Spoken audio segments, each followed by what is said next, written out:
Այսօր ես կկիսվեմ ձեզ հետ աղոթքի խոսքով։ Ստիմա բոլորս գիտենք, թե աղոթքը ինչ է։ Աղոթքը զրույց Աստծո հետ է։ Երբ որ մեր սրտի ցանկություններն ենք հայտնում Աստծուն եւ զրուցում ենք Տիրոջ հետ, սա է աղոթքը։ Բայց ես մի ուրիշ կողմից եմ ուզում մոտենալ, որ աղոթքը եբրայերենում այսպես է կոչվում, թեֆիլա բառն է, որը նշանակություններից մեկը այսպես է, որի վրա եւ կառուցել եմ այսօրվա իմ խոսքը։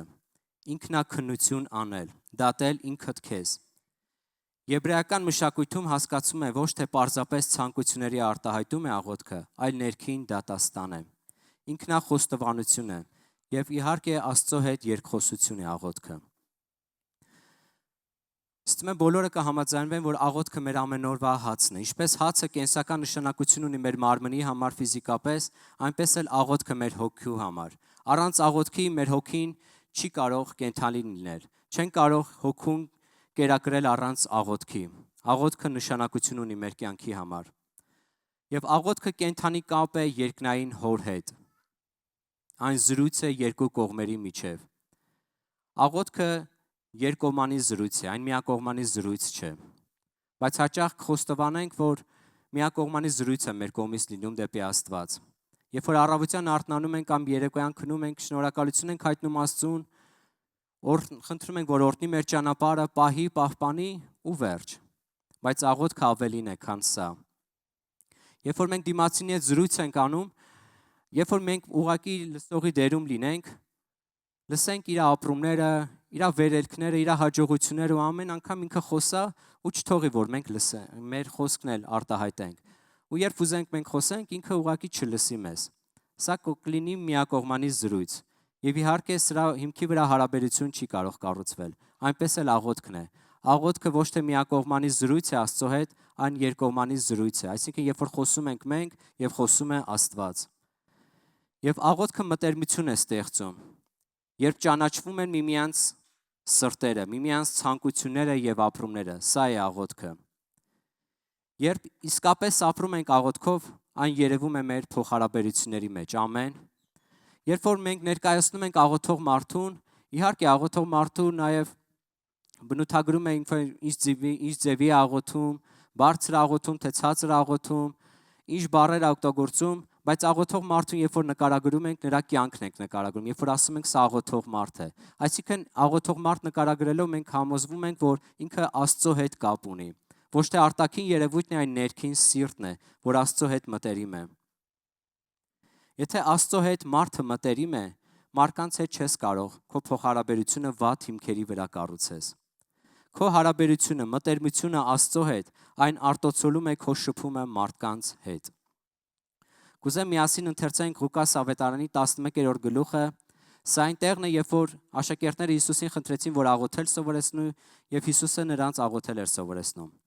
Առաջի խոսքից կուզեմ ընթերցել մինչև 10-րդ խոսքը։ Եղավ, երբ որ Հիսուսը ինչ որտեղ աղոթք էր անում, եւ երբ դադարեց, նրա աշակերտներից մեկը նրան ասեց. «Տեր, մեզ աղոթել սովորեցրու»։ Ինչպես Հովհաննեսն իր աշակերտներին էր սովորեցնում։ Եվ նրանց ասեց Հիսուսը. «Երբ աղոթեք, ասեք. Հայր մեր, թող սուրբ լինի քո անունը, քո արքայությունը թող գա։ Մեր ամենապազորյա հացը տուր մեզ այսօր, եւ ներիր մեզ մեր մեղքերը, որտեղ մենք էլ ներում ենք մեր ամենքին, որ մեղավոր են մեր հանդեպ, եւ մի տար մեզ փորձության»։ Եվ ուզում եմ հատկապես առանձնացնել 5-րդ խոսքը եւ նրանց ասած. «Ձեզանից ով է, որ բարեկամ ունենա կեսգիշերի նրա մոտ գնա եւ ասի. բարեկամ, ինձ 3 հաց փող տուր, որտեվ իմ բարեկամը ճանապարհից ինձ մոտ է եկել, ու ես ոչինչ չունեմ նրա առջև դնելու։ Իսկ նա ներսից պատասխանի ու ասի. ինձ նեղություն մի տուր, դուռն արդեն փակված է, ու երեխաներս ինձ հետ անկողնում են, չեմ կարող վեր կենալ ու տալ քեզ։ Ասում եմ ձեզ, եթե նրա բարեկամը լինելու համար էլ վեր չկենա ու չտա նրան, ապա գոնե նրա թախանձանքի համար վեր կկենա ու կտա նրան, ինչ որ պետք է։ Եվ ես ասում եմ ձեզ, խնդրեցեք եւ կտրվի ձեզ, փնտրեցեք եւ կգտնեք, դուռը բախեք եւ ձեր առաջ կբացվի, որտեվ ով որ խնդրում է, ստանում է, եւ ով որ փնտրում է, գտնում է, եւ ով որ դուռը բախում է, նրա առջև դուռը բացվում է։ Հիսուսը այստեղ աղոթել էր սովորեցնում, թե ինչպես մարդ պետք է աղոթել։ Բայց 5-րդ խոսքը, որը վերնագիրն այսպես է, Հիսուս սովորեցնում է աղոթել, եւ 5-րդ խոսքը այսպես է ասվում, որ աղոթքը դիմացինի կարիքին արձագանքելն է։ Ասում են, երբ որ մեկը կարիքի մեջ լինի ու գնա դուռը տուկ-տուկ տա եւ ներսից բացող չլինի, բայց թախանձանքին խնդրելու դեպքում դուռը կբացվի նրա առջև։ Թեկուզ այդ մարդու կարիքը միգուցե բավարարված էր, ինքը իր ընտանիքի մեջ ապահով իր երեխեքի հետ տունն էր, բայց երբ որ դրսից կարիք կա, պետք է արձագանքեր կարիքին։ Բայց նա վեր կենավ եւ կեսգիշերին մյուսի կարիքի համար։ Աղոթքը երբեմն պահանջում է մեզանից խախտել մեր հարմարավետությունը։ Այսինքն, երբ որ կարիք կա, պետք է արձագանքենք։ Աղոթքը կարող է նշանակել կանգնել այնտեղ, ուր ոչ ոք չի ուզում կանգնել, խնդրել այն, ինչը հարմար ժամանակ չէ։ Միգուցե կեսգիշեր էր, հարմար չէր, մարդկանց նեղություն է տալիս, բայց աղոթքի կարիքը չի սպասում հարմար պահի։ Երբ որ կարիքը կա, պետք է աղոթք լինի։ Հիսուսը 11-րդ գլխում ցույց է տալիս, որ աղոթքը ոչ թե բառերի շարադրանք է, այլ կյանքի ձև է մեզ ցույց տալիս։ Քո մերձավորին պատրաստ ես հաց տալ, նրա կարիքին արձագանքել կեսգիշերին, սա է քո աղոթքի կյանքի ցուցիչը։ Քո պատրաստակամությունը կարիքին արձագանքելու դու աղոթքի կենքանի ապացույց ես դառնում։ Դա շնչող ապացույց է, որովհետև այն արտացոլվում է Աստծո սիրո գործնական լինելը մեր կյանքում։ Երբ որ կարիքին արձագանքում ես, սա է Աստծո սիրո գործնական ապացույցը, որ մենք ցույց ենք տալիս մարդկանց։ Դու աղոթում ես, Աստված քեզ լսում է, երբ դիմացինն է աղաղակում, երբ դիմացինն է միգուցե աղոթք բարձրացնում քեզ, դու լսում ես նրա աղաղակը։ Այսօր Աստված լսում է մեր աղաղակը, երբ որ դիմացինն էլ կարիք ունի, մենք էլ պիտի արձագանքենք։ Սա է աղոթքի կյանքը։ Այստեղ Հիսուսը ցույց տվեց ուղղահայաց եւ հորիզոնական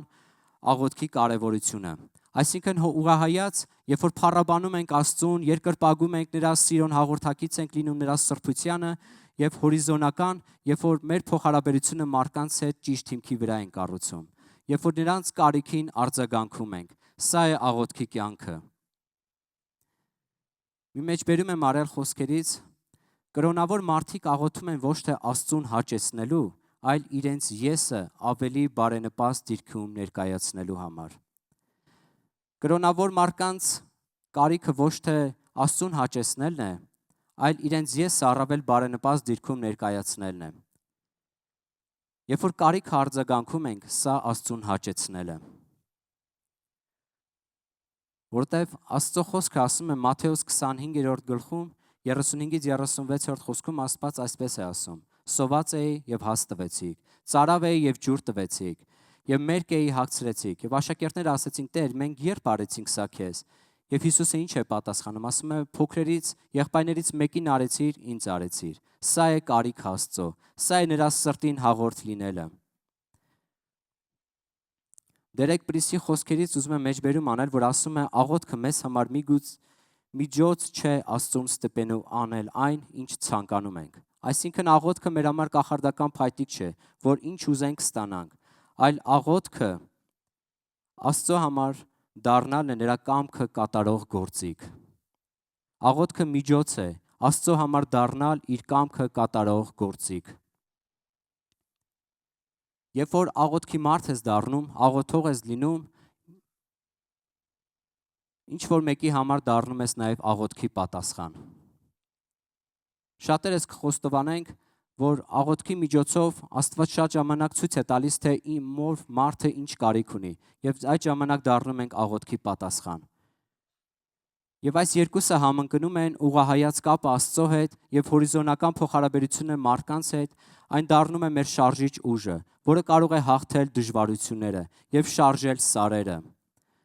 Որտեւ աղոթքը կարիքն արձագանքելն է եւ սա է Աստծուն հաճեցնելը։ Երբ որ կարիքին պատասխանում ես, սա Աստծո սրտի համեմատ սիրտ ունենալն է եւ աղոթող մարդը այսպեսին պիտի լինի։ Եվ հաջորդը, որ առանձնացրել եմ աղոթքը, խոստովանենք, որ հաղթություն է բերում։ Աղոթքի միջոցով շատ խնդիրներ են պատասխանվում, շատ հիվանդություններ են բժշկվում միայն աղոթքի միջոցով։ Կարճ օրինակ եմ ուզում պատմեմ Ամերիկայից Աբրահամ Լինկոլնի մասին, որ Ամերիկայի 16-րդ նախագահն էր եղել եւ թագավորել էր 1861 թվականից սկսած։ Եվ 1861 թվականը Ամերիկայի համար շատ վատ տարի է եղել։ Եվ ամենաարյունալի դեպքերն են եղել Ամերիկայում պատմության ընթացքում, որ եղել է քաղաքացիական պատերազմ, որի ընթացքում մահացել են մոտ 700,000 մարդ։ Եվ այդ ժամանակ ասում են, որ Աբրահամ Լինկոլնը հաճախ էր առանձնանում աղոթելու։ Նա գրում է, Աբրահամ Լինկոլնն է գրում, որ աղոթքը օգնեց գտնել լուծումներ, նույնիսկ ամենամեծ ճգնաժամի ժամանակ, որը թվում էր, թե անհնար է։ Ես բազմիցս հայտնվել եմ ծնկների վրա, զղջալով, որ այլևս ոչ մի տեղ չունեմ գնալու։ Սա ասում էր Ամերիկայի նախագահան։ Եվ իհարկե ծնկների վրա լինելով հանդերձ Աստծուց պատասխան է ստանում Աբրահամ Լինկոլնը եւ ավարտվում է այդ քաղաքացիական պատերազմը։ Այսօր մեր կյանքում էլ, երբ որ մենք ծնկների վրա ենք լինում, դա ցույց է տալիս ամբողջությամբ Աստծուն հանձնվելը, որ այլ ուրիշ տեղ չունենք, Աստծո ոտքերի մոտ ենք։ Եվ այդ ժամանակ է, որ գալիս է հաղթությունը։ Երբ որ նրա ծնկների մոտ, նրա ոտքերի մոտ ծնրադրում ենք, դա ցույց է տալիս մեր հանձնվելը Տիրոջը։ Եվ այդ ժամանակ է, որ գալիս է հաղթությունը։ Այդ ժամանակ է գալիս է մեր պատասխանների լուծումը։ Ելից 17-րդ գլխում այսպես է գրված, սա այնտեղն է, երբ որ Իսրայելը պատերազմում էր Ամաղեկի դեմ, եւ գրված է, որ Մովսեսը բլրի գագաթին էր եւ Իսրայելը պատերազմում էր։ Բլրի գագաթին նրա ձեռքերը բարձրացնում էր դեպի Աստված, եւ երբ որ բարձրացնում էր, Իսրայելը հաղթում էր։ Նա աղոթքի վայրում էր։ Նա ճիշտ է, պատերազմի մարտի դաշտում չէր, բայց աղոթքի վայրում էր։ Մարտը հանձնել էր Աստծուն։ Երբ հանձնում ես Աստծուն քո խնդիրը, քո դժվարությունը, քո հոգսը, քո հիվանդությունը, սա ցույց է տալիս, որ դու չես կռվում դրա դեմ, չես մարտնչում, այլ պարզապես հանձնվում ես, աղոթքի միջոցով հանձնում ես Աստծուն, եւ այդ ժամանակ հաստատ կգա քո պատասխանը, հաստատ կգա լուծումը, եւ տեսնում ենք, որ Իսրայելը հաղթում էր Ամաղեկին, որտեւ Իսրայելի ժողովուրդը աղոթքի մեջ էր, հանձնել էր Աստծուն իրենց կարիքը։ Եվ որպես վերջաբան ուզում եմ ամփոփել խոսքս Սմիթ Վիգլսվորթի խոսքերով, որ ասում էր, ես հազվադեպ եմ աղոթում ավելի քան 5 րոպե, բայց երբեք չեմ անցկացնում 5 րոպե առանց աղոթքի։ Աղոթքը պետք է լինի մեր կյանքը, մեր առօրյան, ուր որ գնում ենք, արթնանում ենք, թե ղեկին ենք, թե ճանապարհին ենք, թե որտեղ որ ենք,